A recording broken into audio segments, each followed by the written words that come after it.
learn a lot practice less គេថារៀនច្រើនតែអនុវត្តតិចចំណេះដឹងដែលរៀនហើយមិនរំលឹកស្មើនឹងភ្លេចបាទសូមគោរពជម្រាបសួរបងប្អូនអ្នកសិក្សាភាសាអង់គ្លេសទាំងអស់គ្នាបាទថ្ងៃនេះខ្ញុំធ្វើវីដេអូ clip មួយជាមេរៀនសម្រាប់ស្រាយចម្ងល់ដល់បងប្អូនខ្លះគាត់សួរខ្ញុំថាលោកគ្រូហេតុអីមកខ្ញុំរៀនយូរហើយមិនចេះបាទគឺមានមូលហេតុ10យ៉ាងដែលមនុស្សទូទៅគាត់ធ្វើតែអញ្ចឹងបានរៀនវាមិនចេះណាបងប្អូនរៀនចេះយឺតដូចដើកវាអញ្ចឹងនិយាយវារៀនបាទដោយសារតែមូលហេតុទាំងនេះដូច្នេះបងប្អូនចំណាយពេលមើលវាមិនដល់10នាទីទេមើលឲ្យចប់ដើម្បីទទួលបានចំណេះដឹងថាខ្ញុំនិយាយពីអីអញ្ចឹងណាបងប្អូនបាទ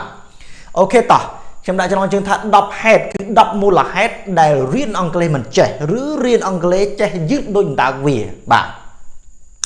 អូខេតើឥឡូវយើងមើលហេតុផលទី1បងប្អូនគេហៅថា studying without aiming studying without aiming ប្រែថារៀនដោយគ្មាន aiming ពាក្យថា aim ប្រែថាគោលដៅការផ្ដោតភ្ជង់ aim បើសិនជាកំភ្លើងគេថាភ្ជង់ណាបងប្អូន so learning without aiming ថារៀនដោយគ្មានការតម្រង់ទិសវាយើងប្រែទៅណាបាទអត់ដឹងទិសដៅទៅណាតែរៀនទៅរៀនឲ្យគេថារៀនអង់គ្លេសហ្នឹងណាអានេះគេថារៀនគ្មានគោលដៅរៀនគ្មានទិសដៅណារៀនបែបហ្នឹងរៀនមិនកុំចេះដែរបាទចិត្តតែរៀនទៅឲ្យតែគេថារៀនហើយចង់មកឆាវមកប្រៅអាហ្នឹងគេថារៀនគ្មានគោលដៅទេអញ្ចឹងណា studying without aiming មកចំណុចទី2a passive learner យើងប្រែថាអ្នករៀនអសកម្មដូចម្ដេចដែលហៅថាអ្នករៀនអសកម្ម passive learner អ្នករៀនអសកម្មគឺជាបងប្អូនទៅក្នុងថ្នាក់ហ្នឹងគ្រូបញ្យល់អង្គុយតែមើលហ្នឹងអង្គុយតែមើលគ្រូទៅអង្គុយតែមើលអង្គុយតែកត់តែប៉ុណ្្នឹងគេហៅថាអសកម្មអញ្ចឹងបើយើងរៀនតែប៉ុណ្្នឹងហើយមកផ្ទះវិញក៏ទុកសភៅនឹងចោលរៀនតែប៉ុណ្្នឹងគេហៅថាអសកម្មហើយបងប្អូនដើម្បីឲ្យចេះយើងត្រូវតែ active be an active learner តែអានេះខ្ញុំនិយាយរឿង a passive learner បាទន័យថាអ្នករៀនអសកម្មរៀនទៅវាស្ទុយបងប្អូនបាទអាហ្នឹងគេថារៀនអសកម្មរៀនអ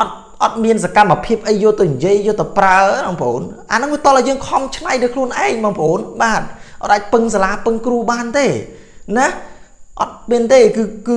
ត្រូវតែជា active learner កុំជា passive learner កុំជាអ្នករៀនអសកម្មណាបងប្អូនបាទចំណុចទី3គេហៅថា learning without reviewing បាទ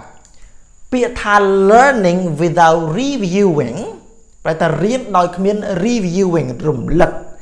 បងប្អូនការរៀនភាសាបងប្អូនបើសិនជាយើងរៀនហើយចំណេះដឹងដែលរៀនហើយមិនរំលឹកស្មើនឹងភ្លេចហើយពេលដែលបងភ្លេចស្មើនឹងអត់រៀនអីទាំងអស់អញ្ចឹងដើម្បីកុំឲ្យភ្លេចតើយើង review it រំលឹកវាអញ្ចឹងយើងរៀនតបើរៀនតក៏ទៅចិត្តតរៀនបន្តរហូតតែមិនរំលឹកមេរៀនចឹងដោយបងប្អូនរៀនអង់គ្លេសជាមួយខ្ញុំថ្នាក់ grammar ថ្នាក់អីក៏ដោយណាបងប្អូនត្រូវរំលឹកវាសិនមើលវារំលឹកវាហើយរីឯការរំលឹកបងប្អូនត្រូវចាត់ទុកថាតើយកពេលណារំលឹកមេរៀនជាពិសេសមុននឹងចាប់ផ្ដើមវីដេអូថ្មីបងប្អូនគួរតែរំលឹកវារំលឹកមេរៀនសិនណាវាអត់បាត់តាណាទេអញ្ចឹងបងប្អូនដូចជាពាក្យចឹងពាក្យក៏ដោយបងប្អូនត្រូវថាតាំងចិត្តថាខ្ញុំគោលដៅរៀនអង់គ្លេសគឺមួយថ្ងៃខ្ញុំត្រូវរៀនពាក្យថ្មីឲ្យបាន2 3ពាក្យឬក៏4 5ពាក្យបន្ទាប់មកបងប្អូនមុនចូលគេងគឺជាពេលវេលាដ៏ល្អមួយដែលសម្រាប់រំលឹកពាក្យមើលវាមកចប់ពីចប់ណាអានវា2 3ប្រាវទៅហើយចាំគេងរំលឹកវាបងប្អូនដាក់ពេលរំលឹកដល់ខ្លួនឯងណាបាទទី3 learn a lot practice less បាទពាក្យថា learn a lot ប្រែថារៀនច្រើន practice less ប្រែថាអនុវត្តតិចបាទថាម៉េចរៀនណាបងប្អូនណាអានេះគេហៅថារៀនច្រើនតែអនុវត្តតិចនិយាយពីរៀនរៀនមិនជាស្អីរៀនមិននឹងជាប្រមាណរៀនបងប្អូនខ្លះ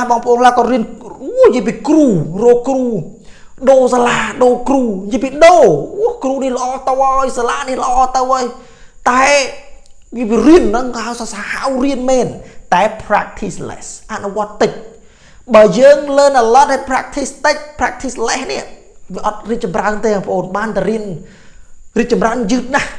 បងប្អូនណាចឹងយើងត្រូវអនុវត្តឲ្យបានច្រើនតាមដែលអាចធ្វើទៅបាន លោកគ្រូដាក់មេរៀនមកប៉ុណ្ណឹងយើងត្រូវតែអនុវត្តនិយាយវាអនុវត្តសរសេរមិនមែនសរសេរមកប្រើនិយាយប្រើឲ្យចប់ឈប់ធ្វើអាហ្នឹងទេអត់ទេគឺត្រូវអនុវត្តច្រើនតាមដែលអាចធ្វើទៅបាននឹងបើសិនជាយើងចង់ចេះណាបាទ learn a lot practice less រៀនច្រើនតែអនុវត្តតិចមិនរីកចម្រើនទេត្រូវរៀនតិចតែអនុវត្តច្រើនវិញណាអាហ្នឹងឯងបានជាចំណុចសំខាន់ដែលនៅក្នុងការអភិវឌ្ឍអង់គ្លេសណាបងប្អូនបាទមកចំណុចទី5 focus too much on mistakes ពាក្យថា focus ប្រែថាផ្ដោត too much ខ្លាំងពេក on mistakes កំហុសបើថា focus too much on mistake ប្រែថាម៉េចខ្លាចខុសច្រើនពេកបើតែវាផ្ដោតទៅចាប់ផ្ដើមនិយាយអង់គ្លេសចាប់ផ្ដើមយកទៅនិយាយពឹបអញតិចខុសតើតិចខុសនិយាយមិនចេញបងប្អូននិយាយប្រៅបងប្អូននិយាយប្រៅមិនខ្លាចខុសទេខុសចាំកែអាណាបងប្អូនមិនមែនចាប់ផ្ដើមនិយាយមកខុសទៅអានេះដូចជាអនាគតកាលដឹងតិចប្រើតិចប្រើអតីតកាលខុសទៅតិចនិយាយខុសទៅ No you have to talk you know you have to you have to speak out okay don't worry speak it out okay don't think too much about grammar when you speak don't be afraid of making a mistake so no need just keep practicing okay បាទកុំខ្លាចខុសច្រើនពេកនិយាយYou are too shy នេះអានេះក៏ជាចំណុចមួយដែរខ្មាស់គេខ្លាំងពេកណា You are too shy ណាឯងខ្មាស់គេខ្លាំងវ៉ាខ្មាស់គេនេះណាក៏ចេះខ្មាស់ដែរបងប្អូនតែបើយើងចង់ចេះត្រូវលះបង់តែអារឿងខ្មាស់ហ្នឹងបងប្អូនណាមានឱកាសនិយាយណានិយាយប្រើនិយាយមួយមិត្តភក្តិនិយាយតែឯងក៏បានដែរបើខ្ញុំភាគច្រើនខ្ញុំនិយាយតែឯងរៀនខ្ញុំនិយាយតែឯងហ្មងបាទអូអាកាសដូចក្តៅបន្តិចបងប្អូនណាសូមអធិស្ឋានបាទរៀននិយាយ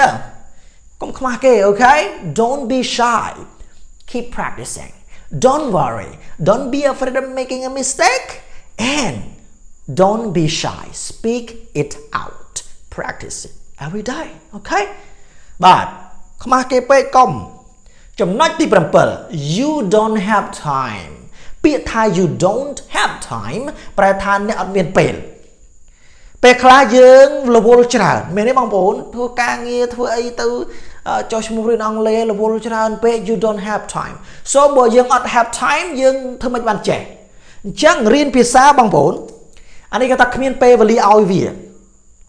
បើយើងគ្មានពេលវេលាឲ្យវាទេហើយយើងទៅរកចេះពីណាមកណាបងប្អូនណាអញ្ចឹងយើងត្រូវតែចំណាយពេលវេលា24ម៉ោងរបស់យើងឲ្យវារាល់ថ្ងៃអង់គ្លេសភាសាមិនមែនតែអង់គ្លេសភាសាគឺត្រូវការពេលវេលា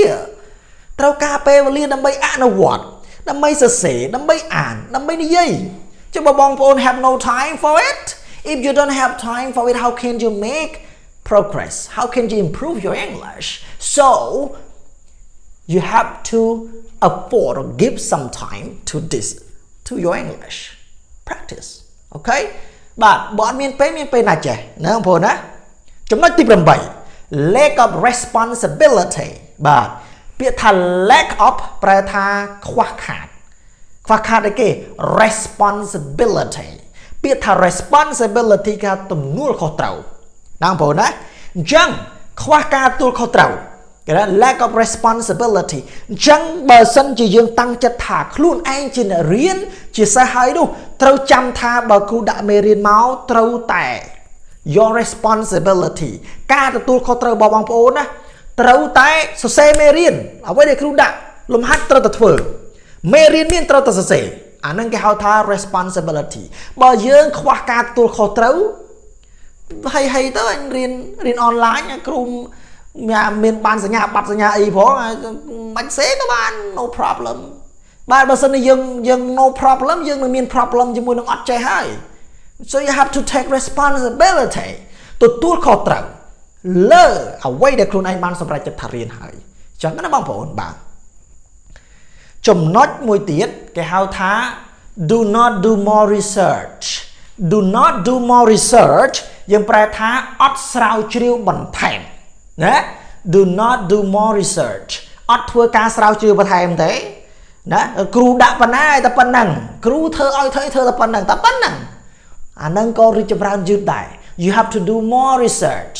ឧទាហរណ៍ថាខ្ញុំនិយាយពីតៃតកាលខ្ញុំនិយាយមកប៉ុណ្ណឹងបងប្អូនអាចសេនៅក្នុងGoogle ឬក៏ YouTube អីស្រាវជ្រាវមើលអតីតកាលនោះវាយ៉ាងម៉េចអីម៉េចបន្ថែមមកបងប្អូនណាអាហ្នឹងអាចទៅ do more research ពេលយើងធ្វើ research យើងស្រាវជ្រាវបន្ថែមយើងនឹងបែកគំនិតអញ្ចឹងយើងគួរតែចំណាយពេលឲ្យវាខ្លះណាបងប្អូនមិនរៀនទៅចេះភ្លាមទេអាហ្នឹងតល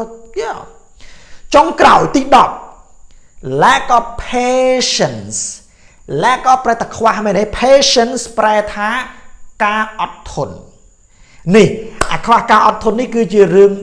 ធំបំផុតសម្រាប់អ្នករៀនមិនថាអ្នករៀនអ្នករស់ស៊ីអ្នកជោគជ័យគេដល់តែខ្វះអត់ធន់ខ្វះការអំណត់ហើយបើនិយាយបរៀនវិញអូយខ្ញុំចង់ចេះដល់លោកគ្រូខ្ញុំចង់ចេះមែនទេធ្វើមិនអត់ចេះទេចង់ចេះឆាប់អានឹងឲ្យខ្វះការអត់ធន់នរណាក៏គេចង់ចេះឆាប់ដែរក៏ប៉ុន្តែរៀនភាសាបងប្អូនរៀនភាសាវាអត់អាចរៀនភ្លាមបានចេះភ្លាមទេហើយខ្ញុំឃើញអ្នកខ្លះនឹងប្រម៉ូទដល់រៀន2ខែរៀន3ខែរៀន8ខែខ្លាំងអង់គ្លេសងាប់អូយបងប្អូនវាមិនអាចណាបងប្អូនណាខ្ញុំសូមនិយាយថាវាមិនអាចទេបានមកយកមកនិយាយប៉ែប៉ក់អីតិចតួចអានឹងបានអីនិយាយពេល6ខែ7 8ខែប៉ែប៉ក់ហ្នឹងតែឲ្យខ្លាំងនោះមិនទេបងប្អូនយើងត្រូវអត់ធន់ហើយរៀនឲ្យជាមួយវារាល់ថ្ងៃអត់ធន់ម្ដងតិចណា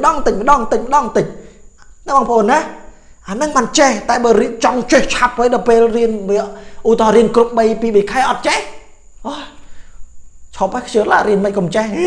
អាហ្នឹងហើយគាត់ថាខ្វះការអត់ធន់ត្រូវតែអត់ធន់ណាបងប្អូនណាអូខេបាទដូច្នេះមានតែប៉ុណ្ណឹងថ្ងៃ That's all for today ហើយសង្ឃឹមថាបងប្អូននឹង